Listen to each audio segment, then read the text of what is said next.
Москва наконец-то заплатит репарации? Военные потери зашкаливают. Официальный ответ уже готов. Дойдет ли до суда?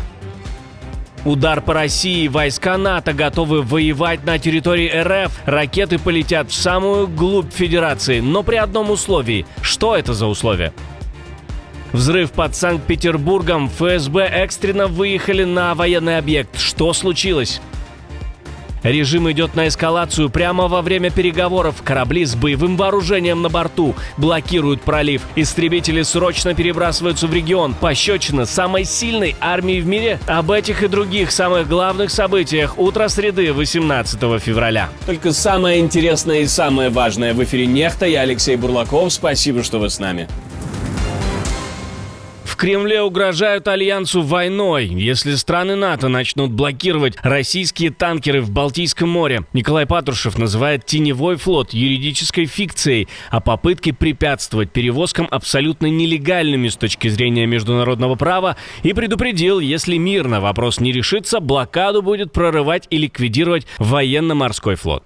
Натовцы фактически создают многонациональную группировку, ориентированную на наступательные действия. Финны, например, обзаводятся корветами с ударным вооружением, которое вполне достает до северо-западных регионов нашей страны. Среди прочего, натовские планы подразумевают блокирование Калининградской области, захваты торговых судов, диверсии на подводных коммуникациях, в которых потом цинично нас же и обвинят.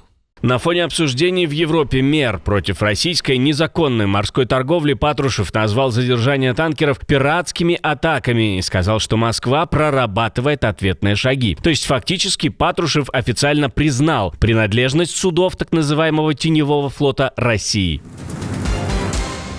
Самым тяжелым вопросом в переговорах между Украиной и Россией остается тема территорий. Именно вокруг нее, по словам посла США в НАТО, все и крутится.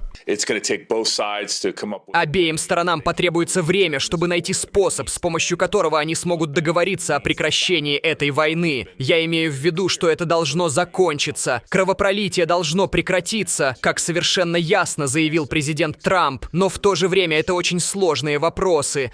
Уитакер подчеркнул, что Вашингтон пока не уверен, действительно ли Москва настроена на прекращение войны, но условия мира должны быть приемлемы для Украины и такими, на которые Россия согласится. Он назвал эти вопросы сложными и запутанными и отметил, что работа над ними продолжается. Стопы сорваны, НАТО готово нанести удар вглубь России, но при одном условии. Это условие называет министр иностранных дел Эстонии. Говорит, если Москва решится вторгнуться в одну из стран Балтии, альянс будет вынужден. Эстония, Латвия и Литва намерены сразу остановить и отбросить войска агрессора, а затем перейти к контратаке по российской территории. В качестве аргумента он указал на ускоренные оборонные инвестиции и планы довести расходы на оборону в регионе до 5% ВВП. Мы перенесем войну на территорию России и будем наносить глубокие удары далеко вглубь России. Мы точно знаем, что нужно делать. Прежние планы прошлых лет были такими: если Россия придет, тогда НАТО в конце концов выиграет войну. В таком случае не останется ни одного эстонца, поэтому нас такие планы не интересуют. Министр отверг сценарий, где Россия якобы может быстро захватить часть Балтии до реакции НАТО, и раскритиковал прежнюю логику «сначала потеряем территорию, а потом отвоюем». Подчеркивает он, что такой подход для стран Балтии неприемлем, потому что означал бы катастрофические потери, поэтому ставка делается на немедленное сдерживание и отражение атаки на месте. Польша будет требовать от России денег, и не безосновательно. Варшава, по данным Financial Times, готовит иск к Москве о репарациях не только за ущерб Второй мировой, но и за послевоенный период, когда в стране установился коммунистический режим. По поручению Дональда Туска Институт военных потерь ведет расследование исторических преступлений России. Его директор Бартош Гондек утверждает, что масштаб работы будет больше, чем по нацистским преступлениям, поскольку речь о десятилетиях советского влияния. В российском МИД уже отреагировали. Мария Захарова вышла к микрофону и назвала эти претензии дипломатическим языком шаромыжничеством, что бы это ни значило. В качестве репарации можем предоставить ссылку на видео оперы «Иван Сусанин». Ракет больше не будет, склады практически пусты. Берлин фактически исчерпал собственные запасы ракет для ПВО и больше не может передавать Украине заряды напрямую со складов. По словам министра иностранных дел, дефицит частично объясняется тем, что, цитирую, у Германии их больше нет. То, что там еще есть в зенитных ракетах, например, системы Patriot американского производства. Честно говоря, все, что там сейчас выходит из производственных цехов, это тоже идет непосредственно в Украину. При этом министр призвал другие европейские страны увеличить вклад в усиление украинской ПВО, напомнил о призывах Бориса Писториуса к партнерам пересмотреть свои запасы и активнее их использовать. Военная комендатура не выдержала общественного давления и развалилась. В Сертолово под Санкт-Петербургом произошел взрыв в здании военной комендатуры. Обвалились 2 этажа и чердак. По предварительным данным, погибли 2 военнослужащих. Еще 3-4 человека могут оставаться под завалами. Спасатели пытаются достать одного пострадавшего, которого придавило плитой. При этом сохраняется риск дальнейшего обрушения. Губернатор области подтвердил инцидент. На месте работают МЧС и ФСБ. Территория оцеплена. Причины взрыва выясняют следствие и взрывотехники. Но даже когда выяснят, вряд ли скажут нам правду. Польская прокуратура направила в суд дело о шпионаже против гражданина Польши, который, по версии следствия, работал на российскую разведку и передавал сведения о ряде объектов в Быдгоще, аэропорте, военном авиазаводе, химзаводе, производстве взрывчатых веществ и учебном центре сил НАТО. Его задержали 4 июня 2025 года, и сейчас он находится под стражей. Отдельно в Пулавах задержали 25-летнего гражданина Молдовы, который попытался остановить грузовой поезд из 37 вагонов с нефтью, который следовал в Украину. Он включил аварийное торможение в 3 вагонах после того, как попросил персонал пустить его на борт. Полиция заявляет, что это могло привести к сходу состава с рельсов. При задержанном нашли электронное оборудование, телефоны, сим-карты и документы, включая сертификаты о знании русского языка. Мотивы выясняют, проверяют возможную связь с иностранными спецслужбами, но подтверждения этой версии пока нет. Расследование ведет военный отдел окружной прокуратуры в Люблине.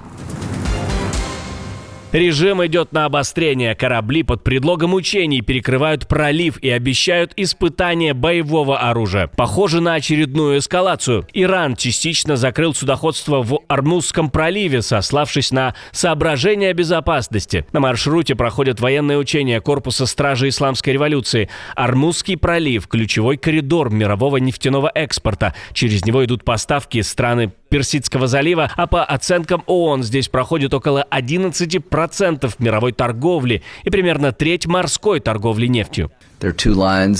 Сейчас есть 2 линии. Первая – дипломатическая, попытка найти способ завершить историю с этим режимом дипломатически так, чтобы это продвинуло наши национальные интересы в сфере безопасности. Вторая – военный вариант. Итог простой. Решения будут приниматься в ближайшие недели, а не месяцы. На фоне этого 36 американских истребителей F-16 и еще 12 американских истребителей F-22 направляются из баз США в Италии и Германии в регион Ближнего Востока. Им кажется, и президент США постоянно это повторяет, что американская армия является самой сильной армией в мире. Но даже самая сильная армия в мире иногда может получить такую пощечину, что не сможет устоять на ногах. Все это совпало по времени с переговорами США и Ирана в Женеве. Вашингтон требует прекращения репрессий против протестующих и возвращения независимых инспекторов к контролю ядерной программы Ирана. В результате просто договорились встретиться еще раз. Миллиардер на скамье подсудимых. Суд в Азербайджане приговорил к 20 годам заключения 57-летнего Рубена Варданяна, армянского банкира-миллиардера, который заработал состояние в России, а потом работал в так называемом Нагорном Карабахе министром. Сын Рубена Варданяна, Давид, заявил, что приговор его отцу в Азербайджане был предопределен. Есть очень странное ощущение своего рода смирения. Хорошо видеть, что об этой теме не забывают, как это было при администрации Байдена, которая, по сути, пыталась спрятать ее под ковер на фоне более широкой повестки. Думаю, администрация Трампа понимает, не может быть прочного мира, когда одна страна держит заложников другой. Приговор вынесен на фоне движения Армении и Азербайджана к мирным договоренностям после десятилетий конфликта вокруг Нагорного Карабаха, который Баку полностью вернул под контроль в 2023 году. Варданяна задержали осенью 23-го при попытке выехать в Армению на фоне массового исхода карабахских армян. Усиление американских санкций, падение цен на российскую нефть до около $40 и ниже. По данным «Коммерсанта», все это запустило волну банкротств небольших нефтяных компаний в ключевых регионах добычи. Госбанк ВТБ готовит заявление о банкротстве группы First Oil Якова Голдовского. У компании около 6 миллиардов рублей долга, несколько небольших месторождений с запасами порядка 14 миллионов тонн и добыча около 500 тысяч тонн в год. Ситуацию усугубили скидки на сырье до $30 за баррель. Ранее под банкротство попала НК Янгпур, проекты Беларуснефти. Также обанкротилась Астраханская нефтяная компания и Горный. В январе Московский кредитный банк потребовал около 7 миллиардов рублей из собственников одного из банкротов. В целом сектор давит падение экспортной выручки и высокая ключевая ставка. По Росстату около половины нефтегазодобывающих компаний убыточны. У прибыльных прибыль сократилась более чем вдвое. Лукашенко взялся за экономику. Там все хорошо, но все одновременно плохо. То есть рост зарплаты обгоняет производительность труда. В 2025 году производительность выросла на 1%, а реальные зарплаты на 9%. С одной стороны, заверяете, что через зарплату держим нужные кадры. Но ведь по производительности труда мы в 2-3 раза отстаем от развитых стран. Так, может, надо увеличивать отдачу? Если кадры держите, кадры должны упираться и работать. Словом, и тут надо по-другому, говорит самый ведущий экономист Беларуси. А в прошлом выпуске мы говорили о жестком сигнале из Кремля. Под самый старт переговоров в Швейцарии Россия бьет ужасный рекорд. План Путина окончательно провален. Показатели на минимуме, и они тянут за собой целые куски экономики, потому что цепочка ломается вся. РФ стягивает силы к границе с НАТО. Страна, которая раньше угрожал Медведев, бьет тревогу. Если вы еще не видели, обязательно досмотрите. А мы с вами увидимся уже вечером.